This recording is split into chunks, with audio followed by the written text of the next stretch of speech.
Just to confirm, am I audible? Loud and clear. Okay, fine.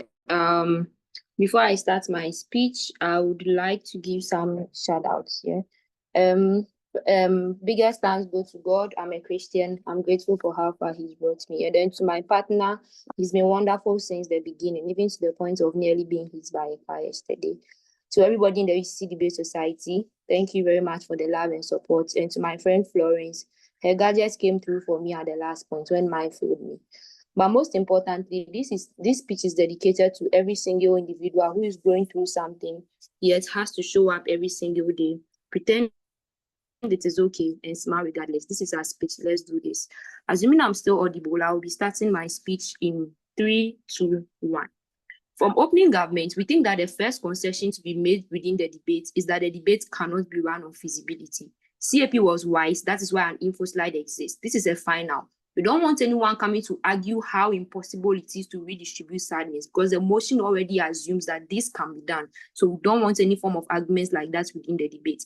But secondly, we think that the debate access really knows that sadness in itself is a human emotion that everyone is vulnerable to. It means that each individual at some point in time has experienced some level of sadness.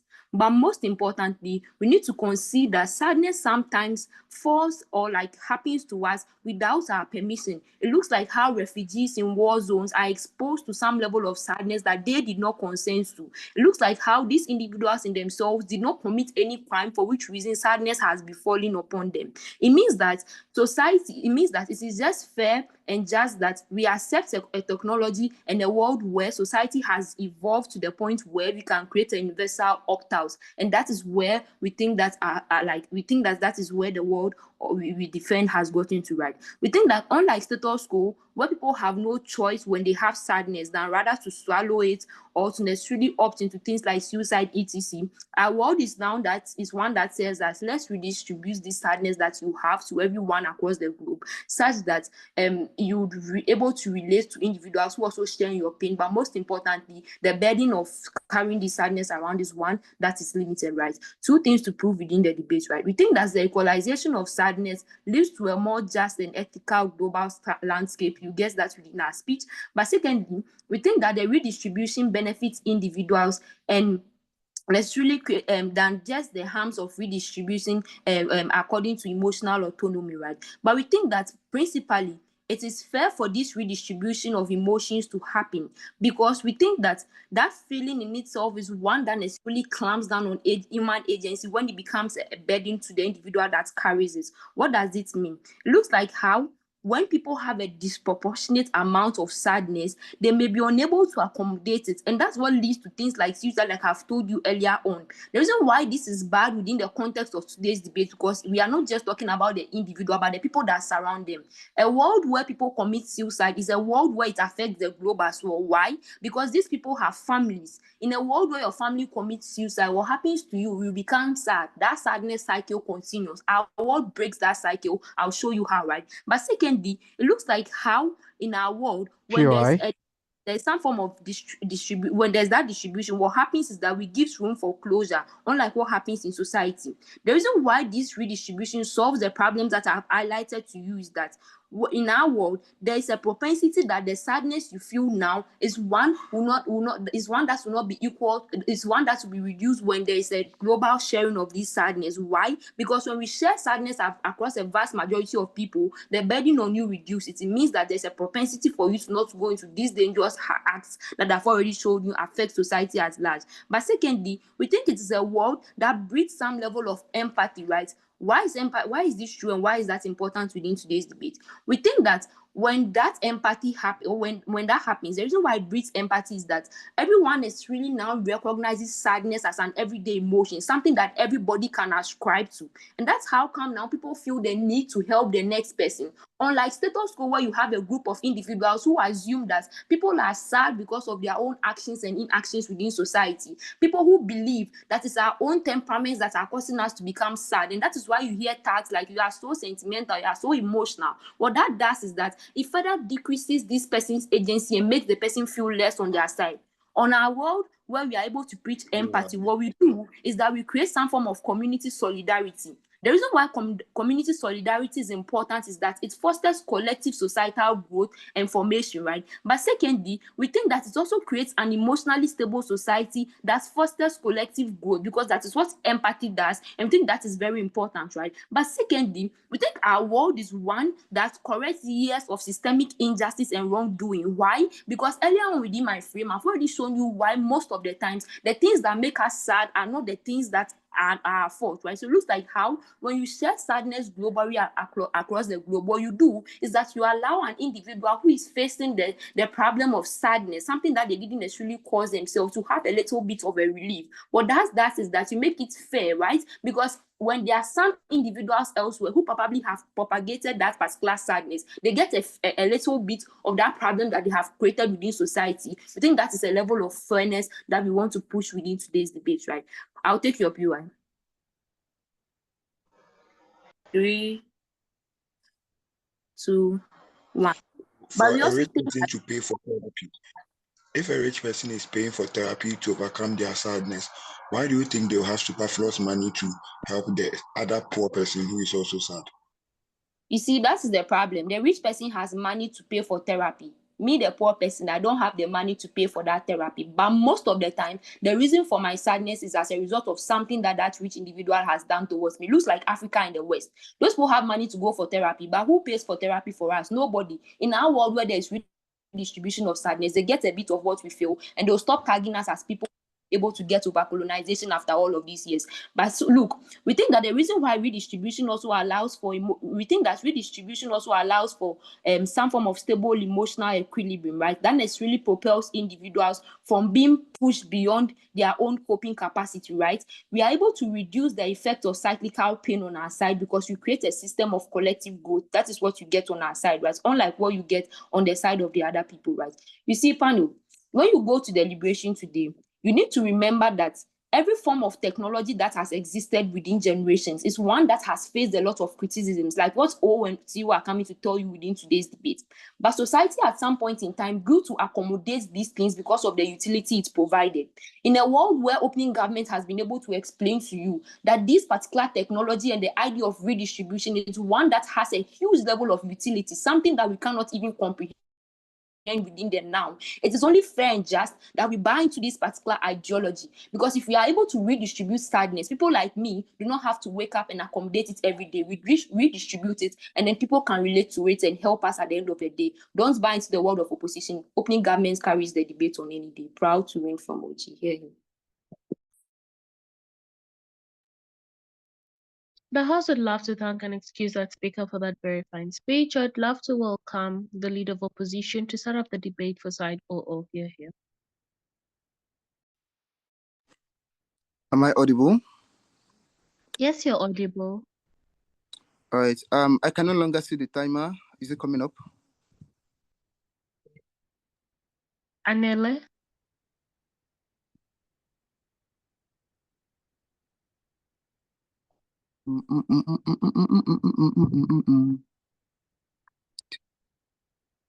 Anele, your timer cannot be seen. Yeah. Okay, I'm sorry, there was a network change. Just a second. All right, great. Yeah.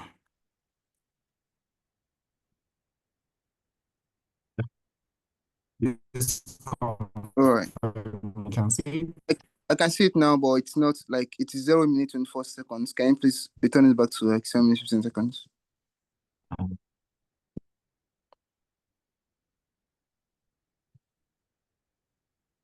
Yeah. If it's giving problem, I can just find a way to get the timer here. Let me see if I can set up my own timer. All right, reset. Yeah, I'm good to go. No, panel, confirm you can hear me, panel. Yeah, I can hear you. I'm also running an it's okay. Oh, You can good. see and everything's okay. If your network is All right, glitching, sure. it timer is going to glitch as well. So I would rather not have it at all than. All right. But all right. Can I start my speech now? Yes, you can. All right. I'll begin my speech in 3, 2, 1. I think panel, the utopia on Gov's word is to prove how they are able to use this mechanism to trigger some mass level of empathy, and we are able to solve the entire world's problem, and we are all happy.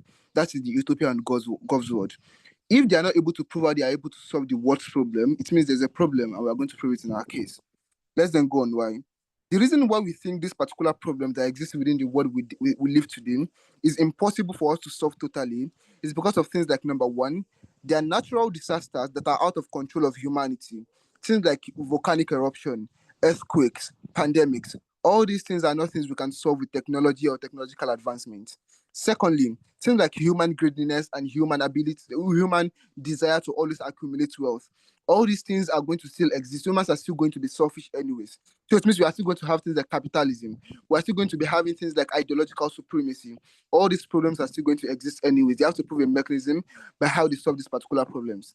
The third thing is societal issues. We have things like racism, things like patriarchy, things like homophobia. All these particular things are embedded in things like religion. They are embedded in things like culture and governmental negligence. All these particular problems are still going to exist anyways. They have to prove how they solve those particular problems. Let's then go into argumentation. I'm going to take a POI later. I think the first thing here is that despite all these particular problems that we face in society, the mechanism that we have then developed as a progressive humanity is for us to be able to like solve these particular problems through human agency. What this particular thing means is that can you please pause my timer? My partner just sent a message to me that am I on the call? Can you guys hear me? Hello, can anyone hear me? Yes, we can hear you. All right. I just want to know Yeah, it's not from me. Yeah, I will continue my speech in 3, 2, 1. The mechanism we have then developed as a progressive society is that for humans to be able to solve their own problems through different mechanisms within their control and within their power. What this means is that minorities, despite the fact that they are going through so much pain and they are going through so much suffering, they are still able to use certain mechanisms that are within their control to be able to achieve some level of happiness for themselves. What this looks like is that things like getting a job, things like fighting political structures, they gain happiness and fulfillment from being able to fight like bad governmental structures. Things like watching movies, listening to music, even having sex.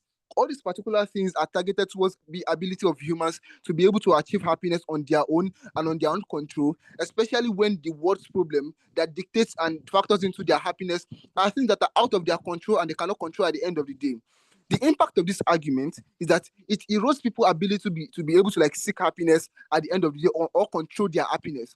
The reason is because on God's word, they don't have to share suffering with the rest of the world. So even if I'm going out of my way, doing a lot of things for me to be able to attain happiness at the end of the day, I'm still not able to attain it because there are still problems in certain part of the world that's still being redistributed back to me. So at the end of the day, even though I cannot solve these societal problems, I'm still not able to achieve happiness at the end of the day. So it means we are all going to live in a perpetual sadness, and no one is going to be able to achieve any form of agency to be able to escape sadness at the end of the day. We think that is a worst of word, especially when individuals are putting in so much effort to be able to gain this particular happiness. Don't take away their choice and agency. That's what you do on God's word, and I think that's inherently bad.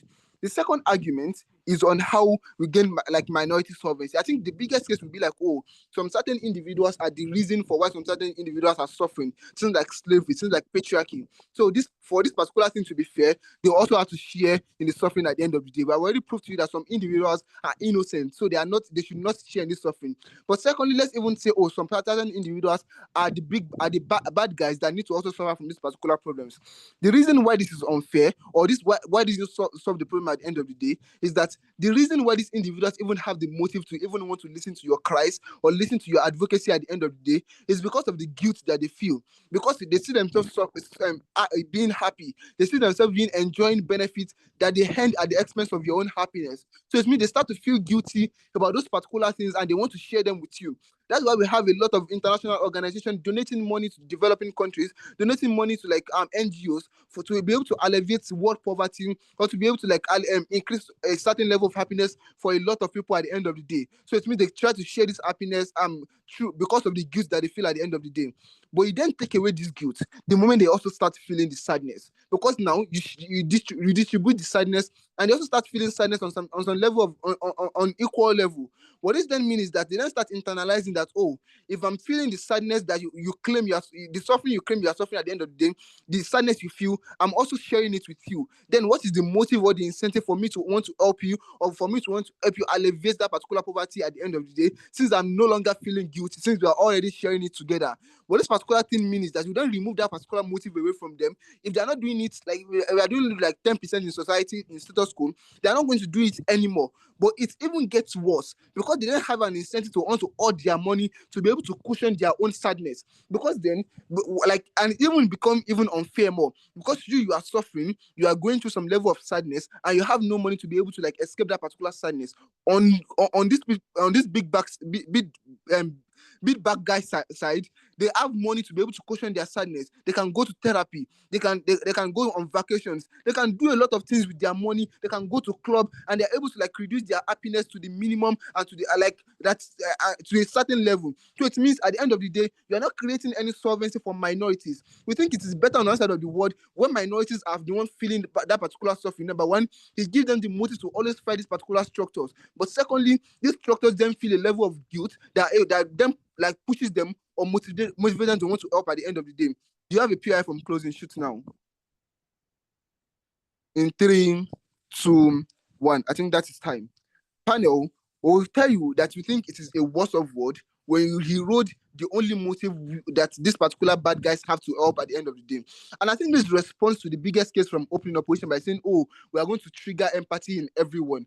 I don't think anyone cares about you anymore the moment they are sharing your sadness with you. So it means my next door neighbor that is suffering, I don't have an incentive to want to give him money to alleviate their suffering anymore, because I'm also feeling the sadness at the end of the day. But secondly, I would always want to use my own money and keep my money so that I can at least enjoy some little bit of benefits from me having more money than him and being able to alleviate my own poverty. Humans are selfish, humans are greedy, and they always want to help themselves at the end of the day. What this particular argument means is that empathy that you are trying to create doesn't happen. You only take away their guilt, you only take away all their empathy at the end of the day, and you make humans more selfish and more self-centered. We think that is the worst of word than the one you are trying to run away from. We are proud to oppose. The House would love to thank and excuse that speaker for that fine speech. I'd love to welcome the Deputy Prime Minister to close up the case for opening government here.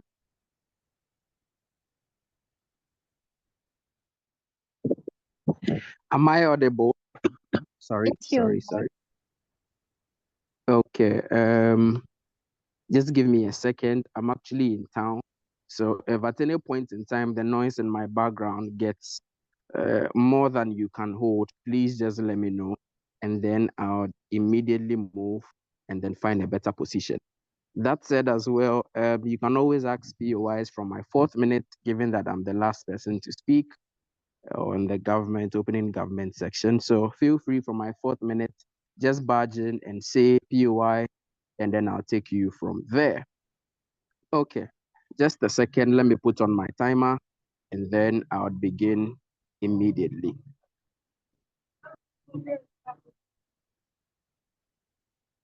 Clock.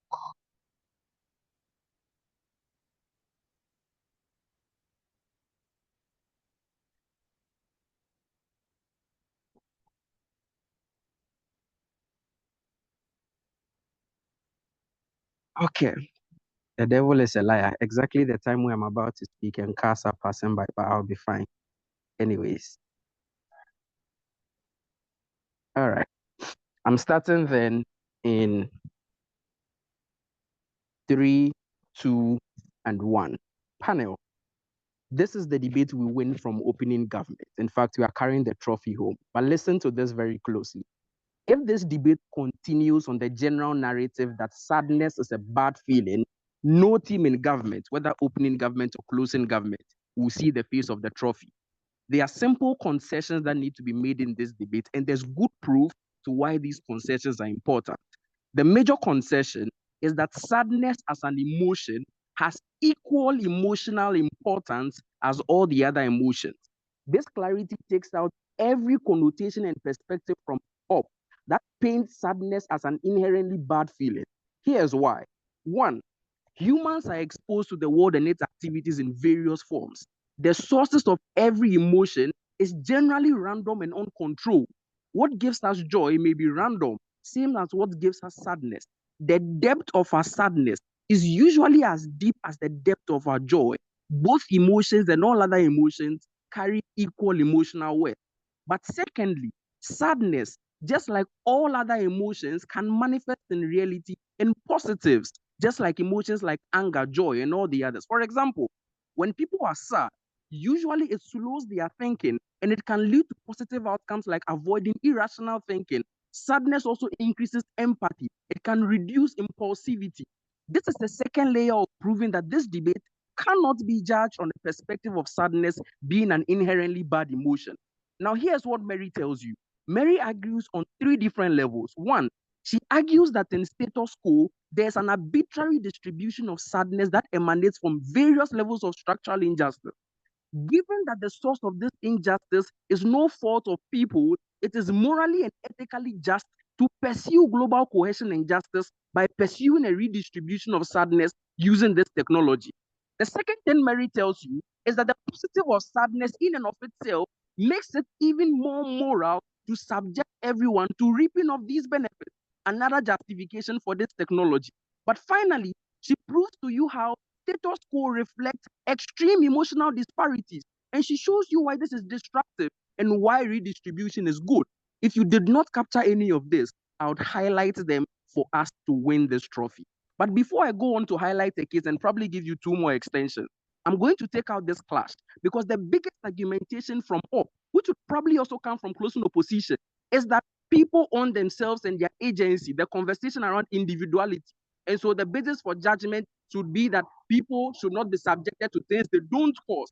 But we say collective responsibility should Jonathan, ultimately POI. rule. And I'll show you why. Let me show this before I take your POI. The first thing, panel note, is that justice does not rely on the narrative that somebody is not the cause of the harm.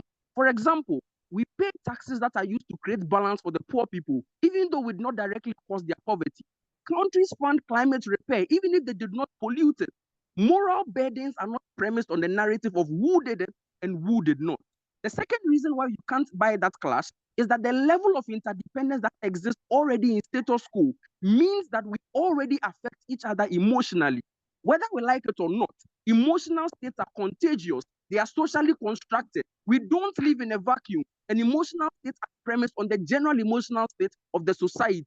But the third reason why that clash wins on our side is that sadness is a shared burden in our world. And that's the example I'm going to give opening opposition. If your neighbor's house is on fire and you decide to sleep through the night because you have your own problems, you are viewed as morally complicit in the action. What this means is that individuals are not morally isolated, and their lack of sadness does not imply they are innocent. What all of this proves or does is that every argument that comes from opposition on how people have their agency and are innocent and should not share in this suffering is flawed. At best, the motion is built off a communal perspective. The most important backdrop is communal interest. Shoot your POI now. If sadness has the same moral weight as all the other emotions, why are you distributing sadness and not distributing the other emotions as well? Yeah, exactly. You should have asked CAP that. That's why they said the motion. The motion was set for us to argue a hypothetical world where we can only redistribute sadness. As to all the conversations about why we are not redistributing joy, anger, and the others, maybe we can have that in another finals in TOA next year. That's not my concern. These are the two extensions I'm giving you in this debate.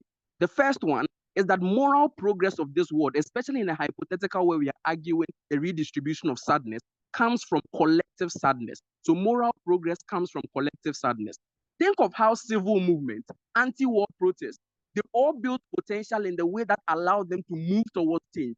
It was all built of collective sadness and empathy that everybody felt to be able to move towards these things, to understand the way in which people work at the end of the day.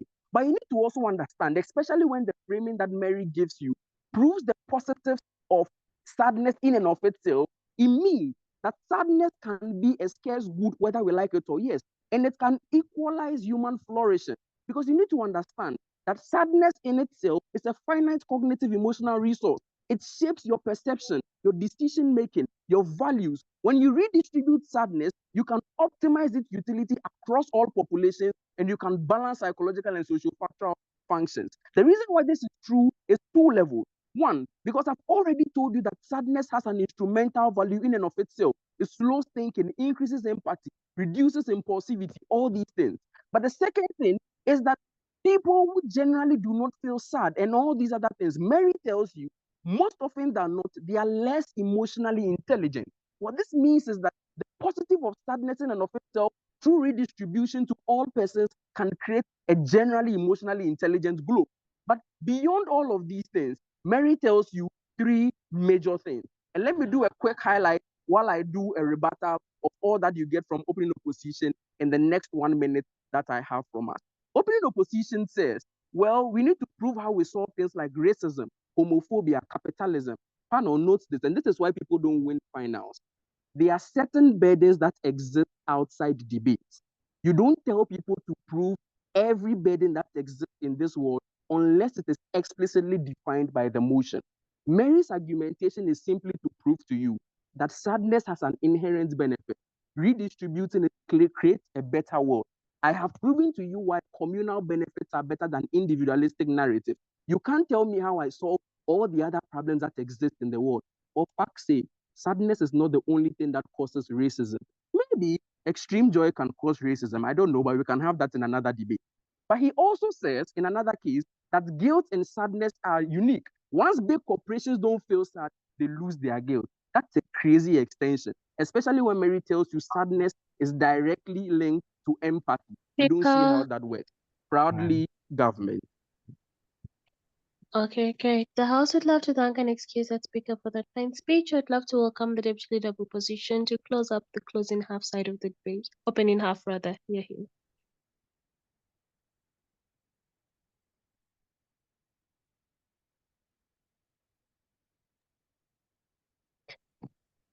DLO. Panel, there is actually a problem. Can you hear me?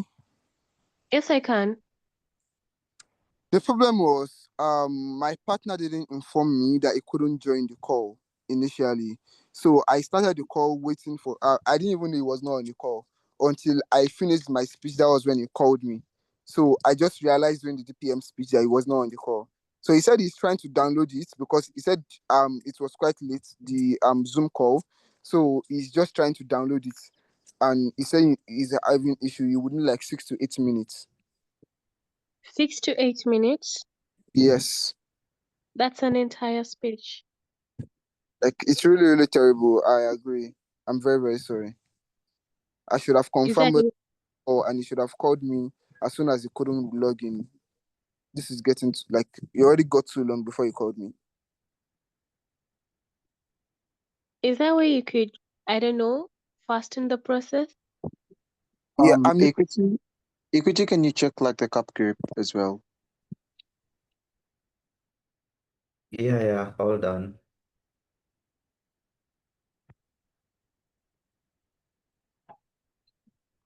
Yeah, I think I've responded to it. Okay, so what we're gonna do is we can't wait 7 minutes, most especially that we asked teams to confirm prior, and it's like had some good lag in time for you to do the same. What we're gonna do is you're gonna have to iron the finals. We're just gonna exempt you from the outround Ironman policy, and as of such, the round is going to be judged as normal. So, I'm coming. Does that mean like I can win? Guys, am I You audible? can. Okay. I think. Am I audible? Yeah, he's on the call. Thank God. Speaker, you're audible. You could just like start immediately. But I have to settle. I'm already tense and peace at the same time. So just give me like some seconds to like settle down.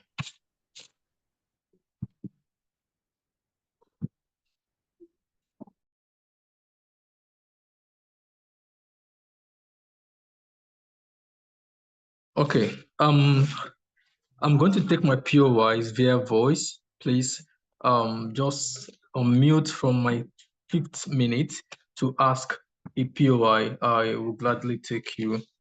Yeah. All right. Just very sorry. Confirming for the very last time. Am I audible? Yes, you are. All right. Thank you. God bless you. I'm going to start my speech in 3, 2, and 1. So, Chair, notice that redistribution of global sadness is a terrible idea with significant negative consequences when we administer this to the vast majority of people. Even if we achieve things like equality of sadness all across board, notice how there will always exist disparity in terms of being able to resolve this sadness, given the fact that people exist in a world where things like lottery of birth have a way of affecting people's proximity to being able to resolve this sadness. The reason why this policy debate makes no sense on team opening government and down the bench of government is that they can never fiat a way in which people who hardly solve their own internal sadness due to no proximity to solution to being able to remedy the problem they have in and of themselves are able to be able to come out of this perpetual cycle of sadness. We think that the world in which God is going to create is a world in which vast majority of people who are already being disempowered by the system of nature are currently going to live within system of sadness for the rest of their life without any hope of like being able to celebrate or smile in later life. This is a very bad policy. We don't think it's a good thing to shape. There are 2 things to respond to opening government. Notice how the biggest argument from opening government was the idea that even the innocent within the purview of the reality we live in are currently saddled with injustice through things like climate change, which they never conformed or which they never created, but they suffer from it. That is the justification that these guys told you that is on that particular justification. It is also okay for people to get a share of sadness, even if they don't ultimately consent to those things.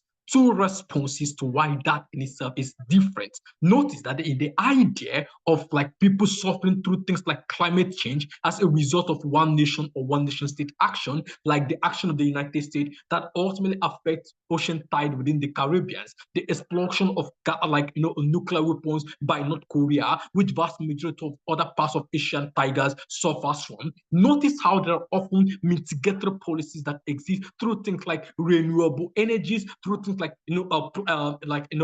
earth cleansing and all other shield mechanisms that nations uses to do this. Notice also how the approximate solution towards being able to correct the ills of these particular actors and all of those things. But again, notice how important, thirdly, how accountability exists already. Nations are beginning to take up accountability for the ills they are currently doing. That is why you have things like carbon quota being given to them in order for them to show reparations for what they are done, and also being able to engineer the cleansing of other nations that are massively suffering as a result of their actions. Meaning, reparation just exists and hope for a better world exists on our side. The reason why this answers opening government is the idea that, innocent people suffer, so other people should also partake in having this sadness. We show you how there is no opt-out mechanism and no solution on their side, given the fact that there are no proximate solvency given to this very individual at the end of the day. OG can win this debate on that grounds. Why do we reject and why do we stand against this motion? Notice the reason why this motion must fall is on 4 things. Number 1, that the existence of this motion disincentivizes personal responsibility. Why is that true? The idea that a lot of persons and a lot of nation states currently fail and are currently saddened because of the activities of their own impunity is something that in itself is intrinsic to them. The fact that they contributed to their own failure gives them a moral obligation to be able to pull themselves out of that particular sadness that the nation into. It can be about corruption, it can be about mismanagement of public funds and all of those stuff. The fact that they recognize that they are actors of their own problem gives them an added advantage to providing solution to solving it. Why is this very, very bad on the counterfactual? It looks like at the point in time in which other persons are largely going to suffer as a result of the decisions that they make. It then means they owe themselves no moral obligation to resolve that, because obviously everyone is suffering, so it can be attributed as everyone's offense and all of those ones and all of Clarity. those, meaning that a lot of persons are most likely going to be viewed to solve that problem. This shifts that responsibility of and accountability from the primary actors that perpetuate this very evil. The impact in and of itself means that everyone is going to suffer and no one is ready to solve the very problem, because no one will accept the duty of causing this very problem. Opening Because government. it's a problem all across board. I won't take you now. The next thing you're going to get in my speech, which is the second thing, is how this leads to loss of human dignity and human agency. Notice that the idea of being able to share things like sadness in itself is anti the bodily autonomy of individuals to consent. A lot of individuals can never consent to this. When you force this redistribution of sadness, you elude the moral dignity of individuals to consent that they want to be in a state of emotional downcastness. We think that this imposition is principally reprehensible, given the fact that humans are moral agents and ought to decipher the moral stand upon which they stand on.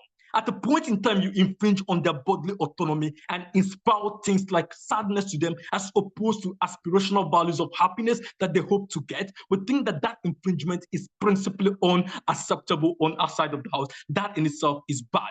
But the third thing you also need to note is how the proximity of solving this problem in itself then creates inequality. Notice, by the luxury of birth, a vast amount of individuals are quite proximate to being able OG. to solve the amount of sadness that comes to them. It looks like being able to allot the white the problem of like economic downcastness or recession or war. They are quite proximate to being able to solve this problem, given the fact that this sadness in itself has a mitigatory way of or a policy that in itself OG. enables them to have a fair Few landing. seconds. It don't mean the equal amount of this particular sadness given to someone who exists within dumb society, within very impoverished society, like people who live in Somalia or other part of like the western or northern part of Sudan, can never solve this same problem. Meaning proximity to solving this amount of sadness is something that in itself creates inequality. We think that in itself is principally also not justified. But notice how humans have their own internal ways of internalizing sadness and the way in which they solve it. When you impose more and create a cycle of recycling sadness at every point in time, meaning people loses hope of seeing the latter day, people loses hope of seeing the greener light, people loses hope that light will ever come at the end of the tunnel, because all through their life, they are perpetually going to live with sadness. The impact of this chair is that you don't get things like charity, because no one bloody care again to help other people. Given the fact that you are not happy, so you can never give a lending help or a helping hand to other people. The only way you can help people is when you yourself is happy, and when you're happy, you help people. But you can never be happy in a world that continuously recycles sadness. We think our world is better. We prefer our status quo. We prefer our world. Very happy.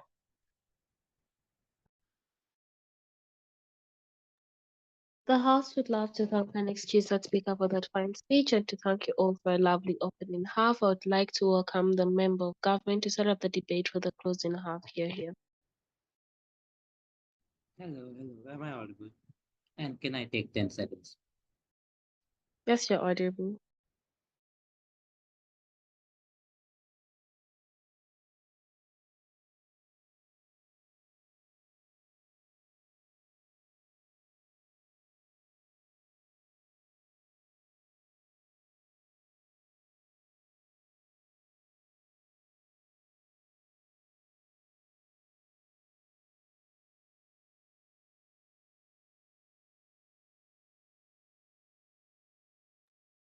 Member, you can start your speech now. All right. So sorry. Okay. Cool. Starting off, oh guys, hi everyone, Ariman, and by the way, this is R and Joanna's first PPOGF, and yeah, we are very happy. Big shout out to Joanna because lovely teammate. And shout out to everyone helped me to. Oh, cool. Sorry. Starting off speech in a self count of 5, 4, 3, 2, one.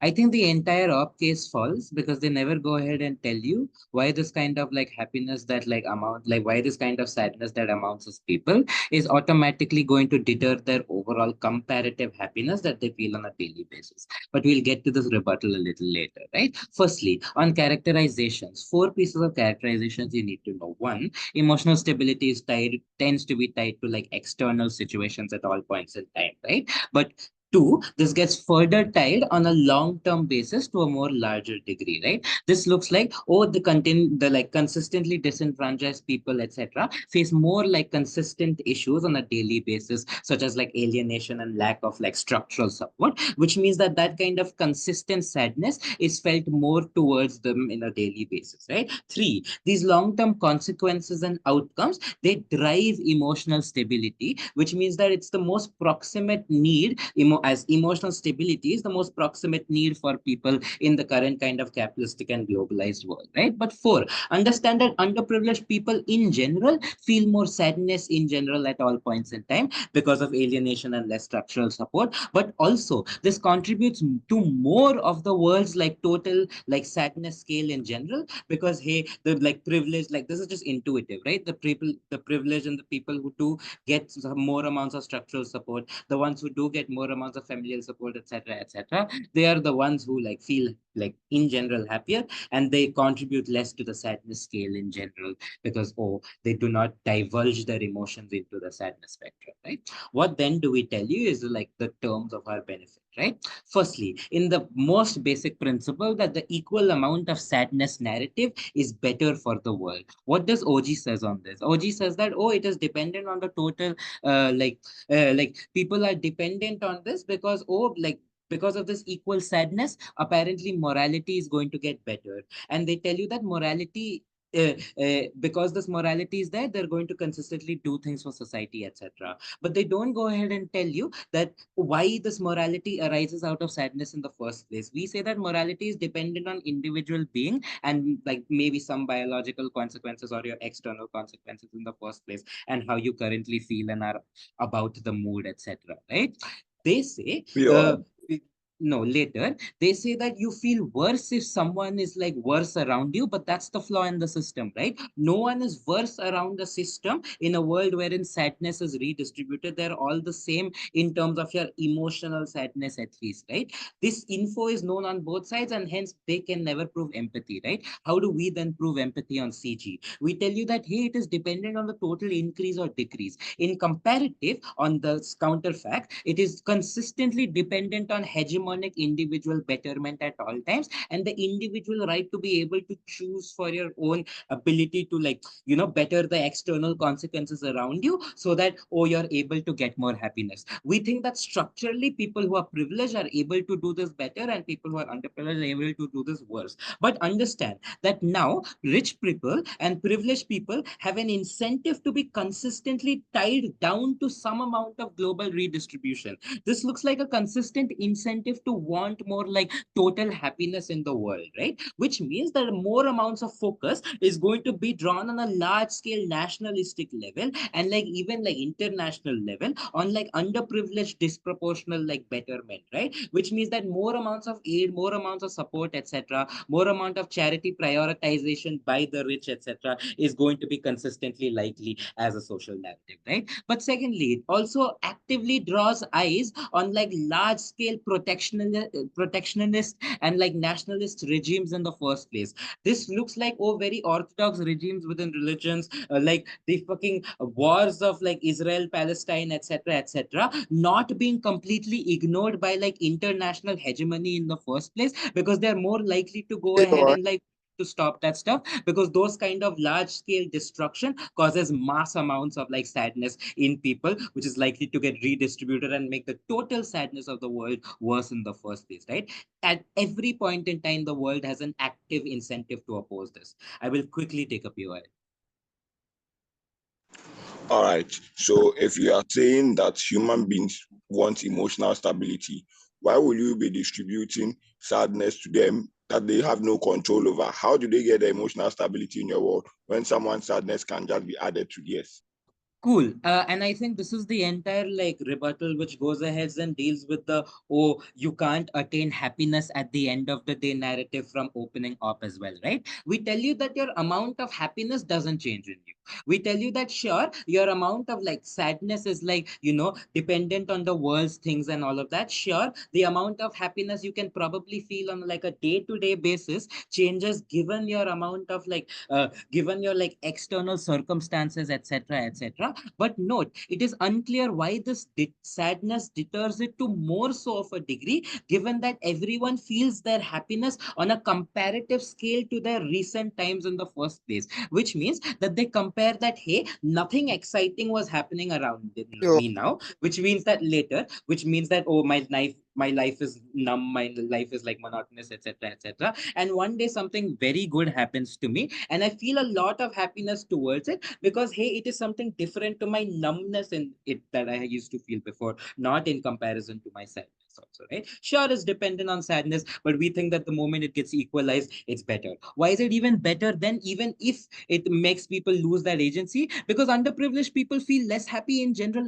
anyways. They need to go ahead and prove. Why is it worse for everyone to go ahead and feel the same, rather than the like certain people consistently feeling worse and certain people having the credibility to go ahead and like attain happiness at the end of the day? Two more things that we give you in this debate. Firstly, on the idea of empathy generation, we say the moment you have equal sadness for all, then then it is less about the show of sadness and more about actual life instances. This looks like actors, more privileged people, etc., preaching self-victimization to like get support funds, etc., being like institutionally inappropriate, etc., in the first place, which means that, oh, there is now more amount of empathy focus to increase happiness, but also more amount of focus on the right things. External things are given the focus rather than, oh, how an individual quote unquote feels in the first place, etc., etc., or how they show they feel, which means the more amount of empathy to increase happiness in itself in the first place. But thirdly, there is less pain for the structurally disenfranchised. This is important because, oh, people now feel less sad consistently when they are in the disenfranchised, because they used to consistently feel worse in the entire world scale paradigm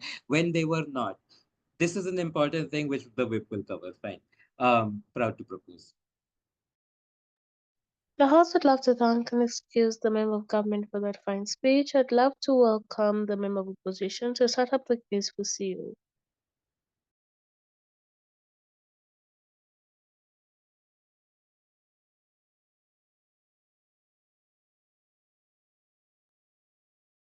Member of opposition, are you on the call? Yeah, hello, I'm on the call. Am I audible?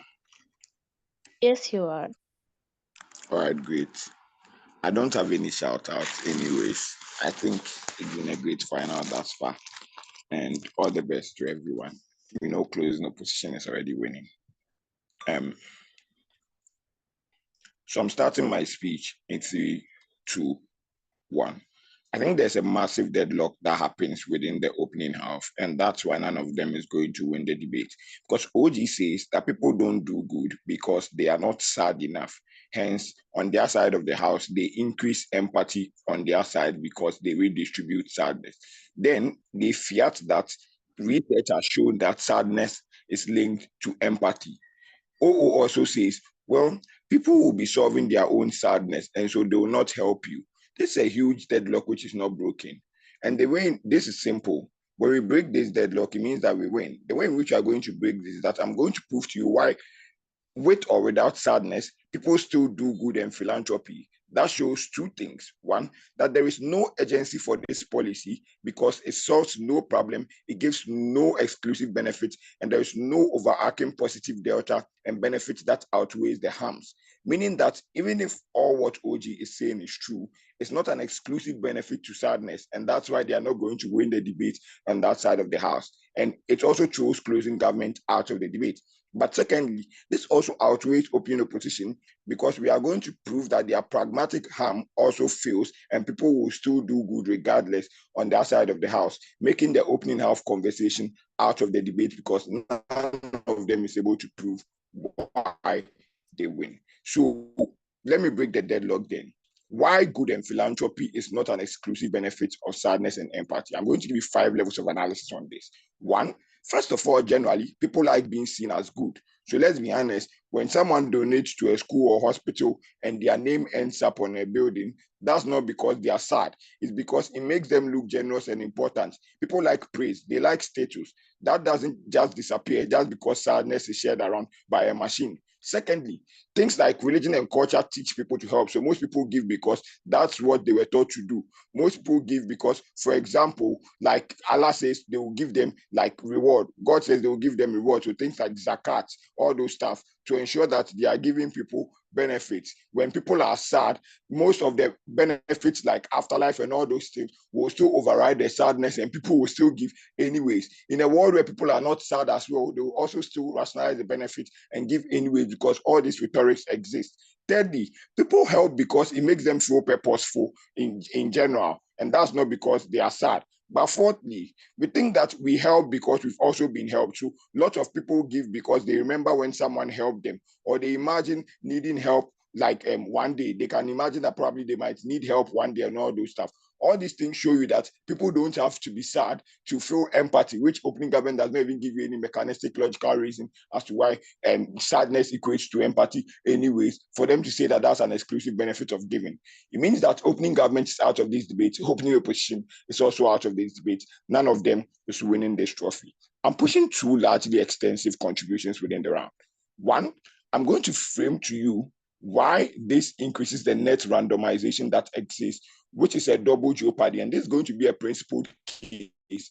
So outrightly, I'm winning the principled class because I'm going to show you how this in of itself worsens the security of humans. And I'm going to you that for you to enjoy things like human agency, like opening opposition says, or for you to probably do good and all those stuff, you need to feel safe. You need to have the ability that the systems you are engaging in are safe and all those stuff. If people don't feel safe, they don't go out, they don't do all the things that they claim. Their agency is useless. So in times of wars, you don't see people who, whether they are sad that they are going to do philanthropy and all those stuff, you don't see all those things happening because security is a prerequisite for their agency. How do we prove this? I think humans generally hate randomization, especially when it decides their future. From the moment they were born, life plays a kind of lottery. Some of them are born healthy, others with disease. Some of them are born into what? Others into war zone. That lottery of birth and that randomness of birth shapes everything. So your chances of happiness, success, survival. And humans have constantly created systems to always fight back. Why do we know this is true? One, we have invented machines not just to make life easier, but to control nature. So we have things like vaccines to overcome the randomness of viruses attacking us, all those stuff. Secondly, we have things like gene editing to remove hereditary diseases that are a form of randomization, all those stuff. We have things like plastic surgery, gender reassignment, all these things to ensure people do things like saving into pensions,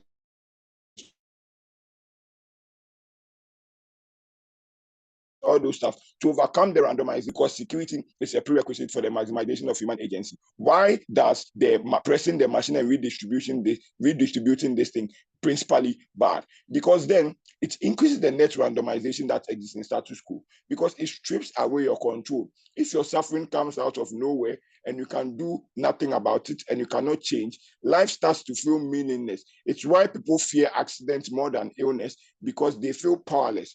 They feel insecure within all those instances. When you now redistribute this thing, you create a huge sense of insecurity that exists. But secondly, we think that principally in of itself, solving a lottery, and listen to this carefully, solving a lottery with a lottery itself is evil, because you increase the net randomization in the world, and most of these people do not feel safe. How should you weigh the security case within this debate? Because the ability to feel is a prerequisite to engage in every other thing that happens within the debate, or to even want to rationalize to do good or to maximize the agency of yourself or any other person, which means that the case that we prove is a prerequisite for every other team to gain their benefit within that instances they are losing to closing opposition. But secondly, we Before think that that, the opening government. sadness of Ajake will take you. We think the redistribution of sadness of itself violates the principle of moral lack by punishing individuals for circumstances over which they have no control, thereby distorting the natural moral calculus of responsibility and virtue. Because we think, one, this in of itself is principally unjustified because it is disproportional, because none of them proves that the sadness that is created in the world is as a result of people doing things or people actively creating systems within that instance, which means that, one, you have no metric to get the proportionality that exists. So if your response is that, well, let's share it so that everyone feels the same pain, you have no metric to prove that there was a proportional harm that they caused, which means that what you are creating is like punishing an innocent person within the criminal justice system for not doing any good, or punishing a criminal twice. We think that in of itself is double jeopardy, which is evil in principle. What I've been able to prove to you is two things. I've given you two principles within this debate, but secondly, I've proved to you why everything they claim on their side is not an exclusive benefit, which means that, one, there is no urgency. Two, there's a problem solution mismatch on the GAF side. But secondly, I proved to you that even if you want to judge the debate on human agency, the ability to feel safe, to have security, because we don't think dead people are able to maximize their human agency, the ability for people to maximize their agency is premised on the ability for them to feel safe, to engage within the structures and the systems to maximize that agency. Closing opposition proves it. So we are the team that is a priori to every other benefit that happens within this debate, and we win. Incredibly proud to oppose. The House would love to thank and excuse that speaker for that fine speech. I'd love to welcome the government whip to close the debate for side PG and the entire government bench here. Hi, can I be heard? Yes, you can. Great. Couple shout outs. First, OGF. Thank you, Ariman, for guiding me to here. Shout out to Clary and Madapsa for teaching me debating, and also shout out to my family for financing this hobby of mine. With that, starting speech. Okay, POS through raise of hand, if that option, if you can see that option. Yeah. Starting speech in 3, 2, 1.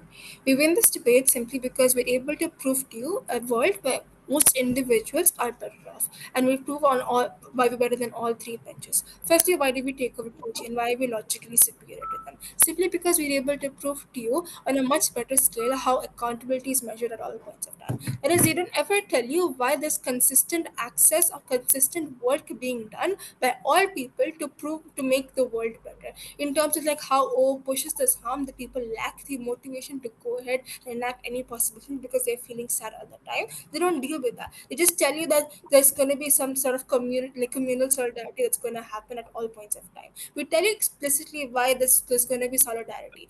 Why does this happen? Because accountability exists on our side. How? Because understand, like when you talk about problems like systemic issues, if you talk about like natural disasters, if you talk about things like that, these are things that affect people on a large scale and are also enforced by people on a large scale. As in, I may not be a person who might like actively like harm a person of color, but I may be unknowingly encouraging people or upholding this system by supporting friends who do the same exact thing. That means this things like systemic injustice and systems like that are upheld by people systematically and as a group. That means it becomes a collective issue for people to work against and like think about. Understand, when you place the burden on a like specific group of individuals on their propensity and their efficiency to like take down the entire system, it becomes incredibly hard for vulnerable and marginalized groups to go ahead and like bring any sort of. This is the exact wall that happens on the opposition's world.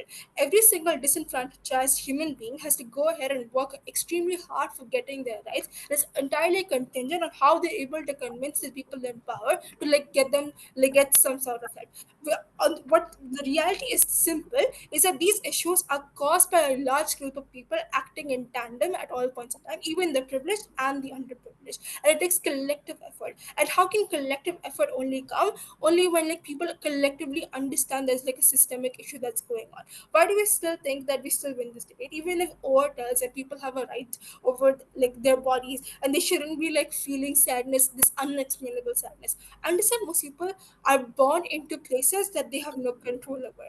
I was unfortunate enough to be born into a lower class family in India, whereas I could have been born in a like richer class family in America. It was out of my control. Most people's like physical and external situations are out of their hand. That means, and a lot of the factors that contribute to individual sadness are also out of their hand. I don't control how I look. I don't control how much privilege I have, and I also don't control how people treat me and how people generally give me rights. These are things that directly affect my sadness, and these are things that directly affect my life quality in general. And I don't have access over this. I don't have agency over this in the first place. So the Pure. entire argument of people having agency over sadness doesn't stand because most people don't have access to improve it in the first place. Yeah, PY. Okay. Society All right. is inherently selfish. Why do you think people would care about solving other people's problem when they can just use their wealth to cushion their own sadness? Yeah, exactly. I feel like society is very selfish. We are conceited, and that is the exact reason why people are going to act and change. Because now they have a sudden, unexplainable pool of sadness within themselves that no amount of therapy, no amount of vacations can outdo. Because even if you go to therapy, even if you go to X amount of vacations, you still feel this unending pit of sadness within yourself. Understand how rich people explicitly have, and there's also CEO's extension, right? People like feeling good, so they might go ahead and do charity. Rich people can also feel good by going and buying a lot of properties, inflating the house market, and displacing low income families. They can do these exact same things, but one of these things only happen on opposition's world. On government, you have them doing things like charity because that will make some people happy, and can reduce some people's sadness, and and as a result can also reduce their sadness. But on opposition's world, they have both of these options, and will obviously choose the most profitable one for them insofar as they're not being directly impacted by the actions they're having on vulnerable communities. Within the rich people are held more accountable on our side exactly for the reason because they are incredibly selfish. They want to get rid of this inexplainable sadness they have within themselves. Again, on why agency does not exist on opposition. Even if people should be allowed to feel the amount of suffering that they are, I think it's problematic because you still can't do much about the sadness you are, because again the burden falls on the individual alone to go ahead and convince everyone. It also depends on how empathetic people in positions of power have over you. That means that you as a disenfranchised individual have to always go ahead and push for change and convince them, and they have no incentive, as you concede to in your brother. They are incredibly selfish. Why would they concede to this sort of change in the first place? They only concede to because now they feel Pure. for some sort of empathy. Why? What incentives exist in ops world? I think rich people or privileged people have only proximate incentives, that they care about themselves and they care about maybe their loved ones or their friends. Understand, once they themselves are starting to feel empathy for no reason, out of the sudden, out of the Pure. blue, they feel no more anymore. So sorry.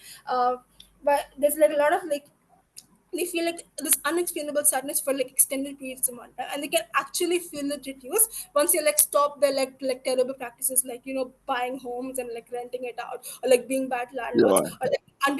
or I said I won't take it anymore, I'm so sorry. Once you stop their practices of not underpaying their workers and things like that, once you actually start making active change, and they can feel that no matter how much they're amassing wealth or whatnot, their sadness is not reducing, then that is the exact moment the switch happens within them, where they necessarily go ahead and change the world and act for things like climate change, and act for things like poverty and global hunger, and for all of these things, simply because now they have an incentive. They can feel the physical change happening to them once they make the lives of other people less worse. Why do we still win this way? We think that social outcomes are still going to happen, even if the worst case on our side is that people are all going to be lethargic. They all feel burnout and depression and emotional fatigue from this sort of change happening. We still think that people in positions of power don't want to feel this way, and they have the exact access to power that can go ahead and make this change for them. That is, we think social movements are not successful in ops world because people who are disenfranchised are always so tired of living their terrible lives that they have to go ahead and talk about it and work for it. They work for long hours and they come home thinking about how sad their life is, and they're overcome by this emotional burnout and fatigue. Understand on what happens simply on Gov. You don't have to focus on the sadness at all points of time. You can go ahead and you can think about the other things in your life, and you can focus on the other things of your life, and so finally get the energy to go ahead and fight these systems in the first place. And rich people and privileged people too can still recognize this, because now they are ultimately selfish and they want to help themselves out. With that, that to propose. Thank you so much. The House would love to thank and excuse that speaker for that very fine speech. I'd love to welcome the opposition whip to close up the debate for side open to finish up the entire debate here. Okay, am I audible? Yes, you can be heard. All right.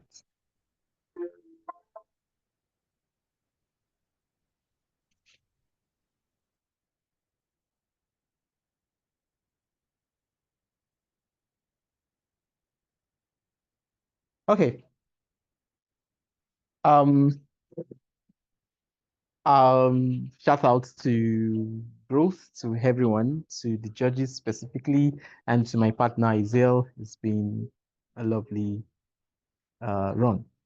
And shout out to Gladstone, who always made finals all the time. Okay, yeah, okay. So, excuse me.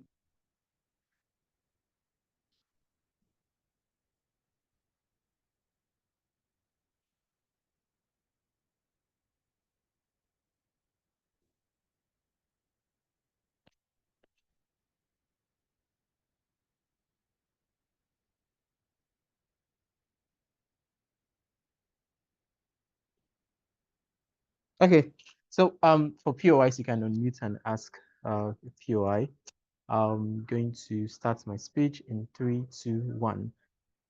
My speech is going to make it very clear to you, panel, why CEO should win in a unanimous decision. So the first thing here is, let me first address this clash on sympathy, because what OG and CG are on about is that when you redistribute sadness, everyone is going to be sympathetic towards themselves, and so it would more likely like make a better world. First, I think my partner already clarified this. Like you don't need people to be sad to be able to do good. Like we already have structures within society that enable people, that enables that people are going to do good regardless. That means that there are religious factors, religious narratives that ensure that people do good necessarily, right? I think this clarification also makes us better than OO, because OO says that if people need not to be sad to do good, because what OO says is that when you redistribute sadness, people would feel that they don't need to help you anymore because they are also sad. No, because like I said, like sadness or not being sad is not the predication for you doing good, right? You could just want to do good because you want to feel like a good person, or you just want to do good because your religion says doing good is a good thing. So regardless of your feeling, you need to do good regardless. You think all this particular thing goes beyond, like all the things they're saying goes beyond the debate. But let me give you an organic response to their case on sympathy. CG's chart on sympathy is more like based on deterrence, that people's action would be galvanized if they know that if they do a bad thing, sadness is going to be redistributed back to them and everyone is going to suffer for it necessarily. Yeah? That stand is going to evoke sympathy at best. That is not true. The reason that is not true is because that can be flipped. That is, the reason people do bad things is necessarily because they are sad. But then this is it. People who do bad things more likely weigh up the benefits that particular bad thing would accrue to them. That is enough incentive, even if they know that sadness is going to be redistributed, to do that bad thing regardless. Why? Because if ISIS decides to bomb the World Trade Center, right? And even if ISIS know that the sadness is going to be redistributed back to them, it doesn't stop it. I don't think it will stop ISIS from doing that. Why? Because ISIS needs the benefits they get from bombing down the Trade Center. A politician who is embezzling funds, even if he knows that sadness is going to be redistributed to him, the happiness he gets from embezzling that particular fund in and of itself is something that still engages. They are psychopaths, people who just derive pleasure from doing bad things and making people sad. Even if that psychopath knows that sadness is going to be redistributed back to him, it won't stop him. Why? Because there is an intrinsic benefit that could come to them because they have an incentive to do that. That's why you cannot change oppressive structure in your world, because oppressive structure has an incentive to do bad things because they derive happiness from it. A politician who is embezzling funds derives happiness from the funds he's embezzling. Why doesn't this create an incentive for them to change? Because it's already in the emotion, it's already in the info slide, right? The info slide already says that the feeling of happiness will still be retained and cannot be distributed. So even if I make you sad by stealing your money, and then that sadness is redistributed back to me, the happiness I get from stealing your money isn't being redistributed because I still retain that level of happiness. And that's how come CG is out of the debate and OG is more likely out of the debate. Because the extent to which you're saying you want oppressive structures to sympathize towards you doesn't necessarily work in this particular case. This is where Ezeal's beautiful analysis comes into the debate.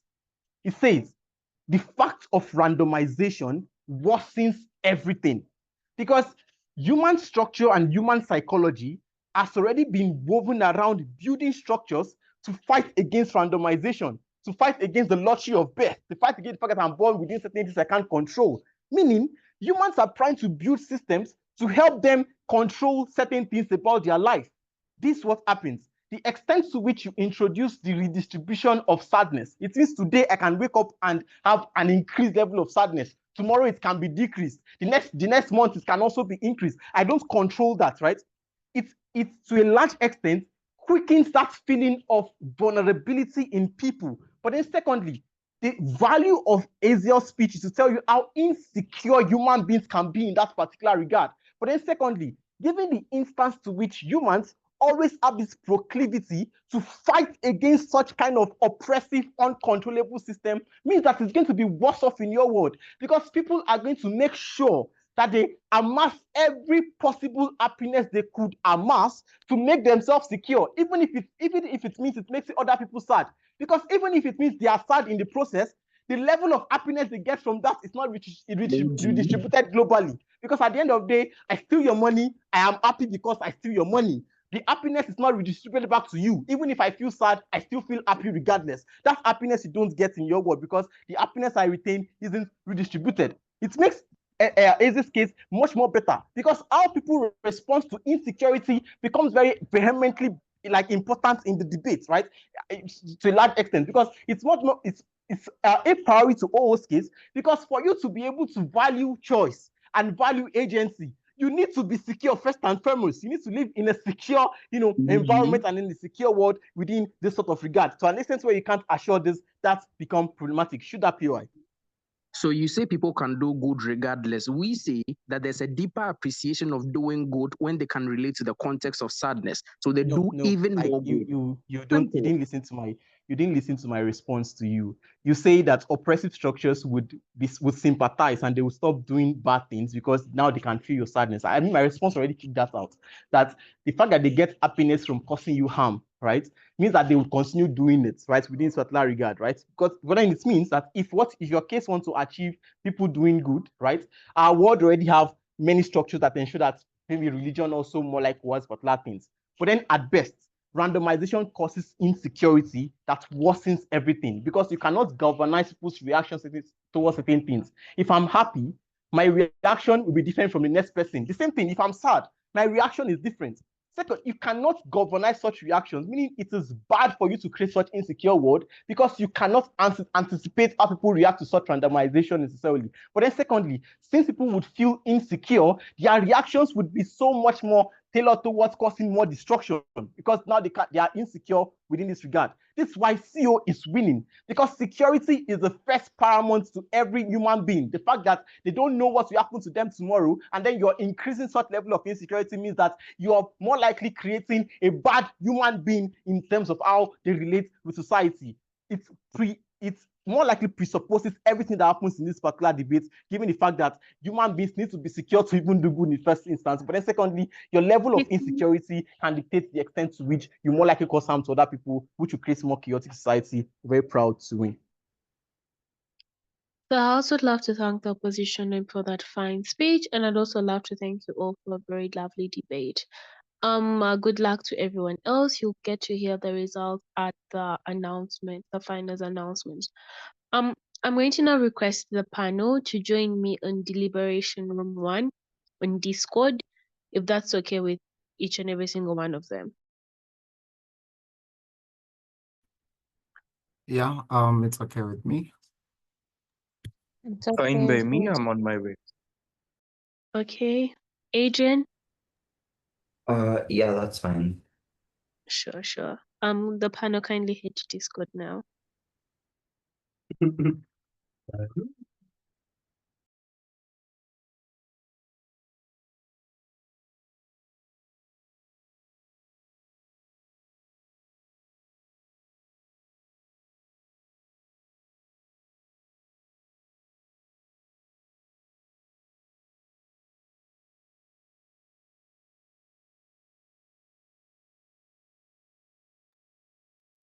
We shall be having awards happening at the top of the hour here on Zoom.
Okay, am I audible? Yes, you're audible. Okay, great. Thank you. All right. Okay. Sene. Okay. So I think Sene will find us along the way, possibly.